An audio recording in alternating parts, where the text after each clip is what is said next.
തൃശൂർ പൂരത്തിന് മുന്നേ വിവാദ സർക്കുലറുകൾ ഇറക്കുന്നതിന് പിന്നിൽ നിഗൂഢ ലക്ഷ്യമെന്ന എലിഫന്റ് ഓണേഴ്സ് അസോസിയേഷൻ ആചാരങ്ങൾക്ക് തുരങ്കം വയ്ക്കുന്ന ഇടപെടലുകൾ ബോധപൂർവം കോടതിയെ തെറ്റിദ്ധരിപ്പിച്ചാണ് ഉത്തരവുകൾ ഇറക്കുന്നതെന്നും ആന ഉടമകൾ ആരോപിച്ചു.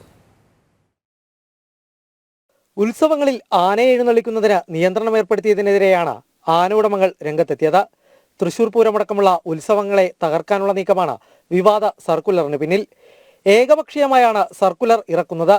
നിലവിൽ കേരളത്തിലെ ഉത്സവങ്ങൾക്ക് ആവശ്യമായ നാട്ടാനകൾ ഇല്ലെന്നിരിക്കെ നിയന്ത്രണങ്ങൾ കൊണ്ടുവരുന്നത് പ്രതിസന്ധികൾ വർദ്ധിപ്പിക്കുമെന്നും ആന ഉടമകൾ പറഞ്ഞു. വിവാദ സർക്കുലറിന് പിന്നിൽ ചില NGO സംഘടനകളാണെന്നും എലിഫന്റ് ഓണേഴ്സ് അസോസിയേഷൻ ആരോപിച്ചു. വിദേശ സംഘടനകളുടെ പണം വാങ്ങിയാണ് ഇടപാടുകൾ. വനം വകുപ്പിലെ ഉന്നത ഉദ്യോഗസ്ഥർ സമ്മർദ്ദത്തിന് വഴങ്ങുന്നതായും ആരോപണം ഉന്നയിച്ചു. ഇപ്പോഴും ഈ സർക്കുലറും ഞങ്ങൾക്ക് ഉത്തമമായ ബോധ്യമുണ്ട്. വൈൽഡ് ലൈഫ് വാർഡന്റെ സ്വന്തം താല്പര്യപ്രകാരം ഇറങ്ങിയതല്ല, സമ്മർദ്ദങ്ങളുടെ പേരിലാണ്. ആ സമ്മർദ്ദങ്ങൾ ഉണ്ടാക്കുന്നവരെ കുറിച്ചാണ് അന്വേഷണം നടക്കേണ്ടത്. നിലവിലെ സർക്കുലർ അംഗീകരിക്കില്ലെന്നും ആന ഉടമകൾ വ്യക്തമാക്കി. അപ്രായോഗിക നിർദ്ദേശങ്ങളാണ് സർക്കുലറിലുള്ളത്. എന്ത് നിയമ നടപടി നേരിടാനും തയ്യാറാണെന്നും എലിഫന്റ് ഓണേഴ്സ് അസോസിയേഷൻ അറിയിച്ചു. ജനം, തൃശൂർ.